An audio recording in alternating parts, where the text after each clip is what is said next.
having a recruiting system, now that you have the plan together, we have to have a recruiting system. So to me, I come up with what's called an 8-step recruiting system.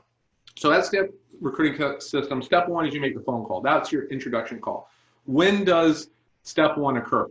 Well, step one occurs if we go back to the broker ideal weekly schedule. That occurs when I time block for prospecting for recruiting. Mm-hmm. So that is call one. And each call one is going to be different depending upon which category I'm calling. So phone call one is that. So if I'm calling that newly licensed person, it's saying, hey, congratulations, everything we just role played on that.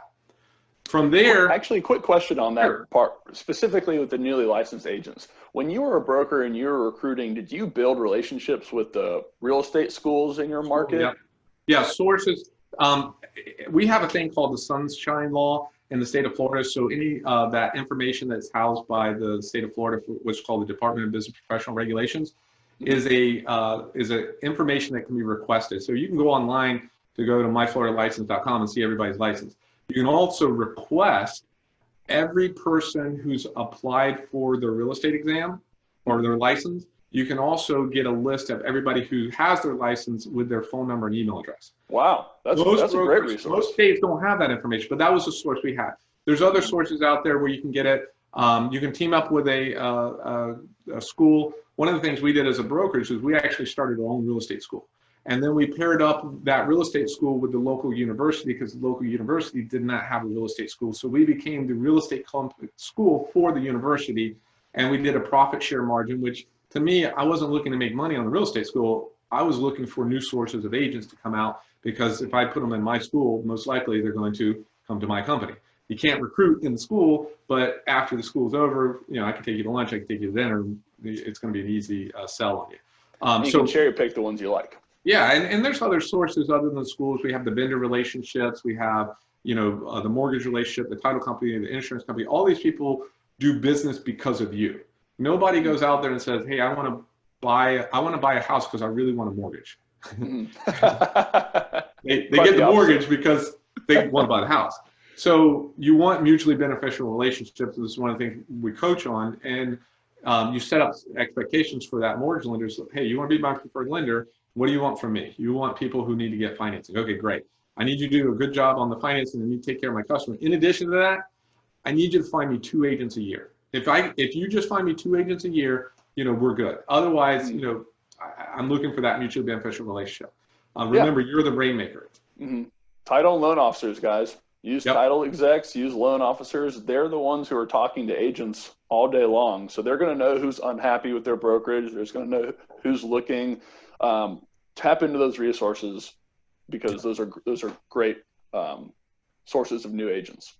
Also, you'd be surprised what the other vendors will tell you. Like if you're a Homes and Land magazine person, you're a real estate book person, if you have a sign vendor, if you have a really good relationship with those vendors and you're paying your bills and you ask them who's not paying their bills because you're trying to acquire more brokerages, they might share that information with you, which is another place that you could potentially recruit an agent, because if the brokerage isn't paying bills, then that might be a good place for a merger acquisition. But going back to the 8-step system, phone call one is that introduction call. So the flow of the call is, build rapport. The reason why I'm calling you, I got too many leads. I'm looking to hire new agents. My objective of the call is to set the appointment. So that would be the flow of the call.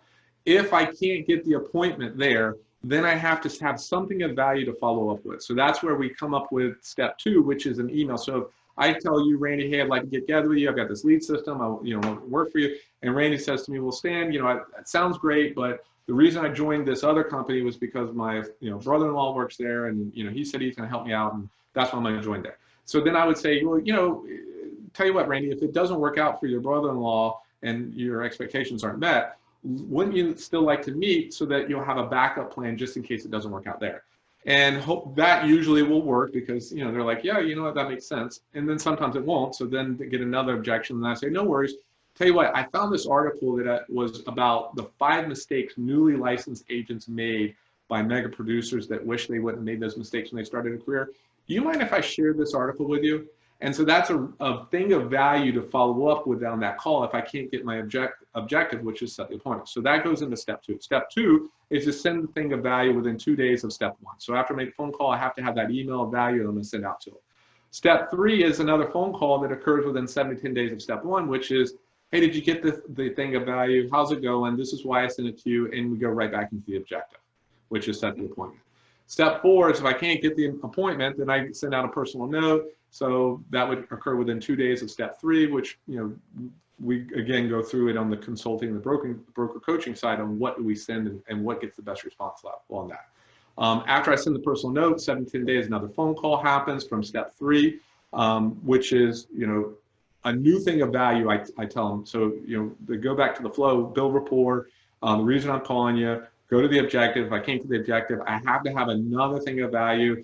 Did you know that, the ePro is given for free based on the stimulus package? Normally it's $150. You can get your ePro designation for free. Do you mind if I send you that information over? So for a newly licensed person who doesn't have a designation, that's a thing of value that they say, I'd like to receive that.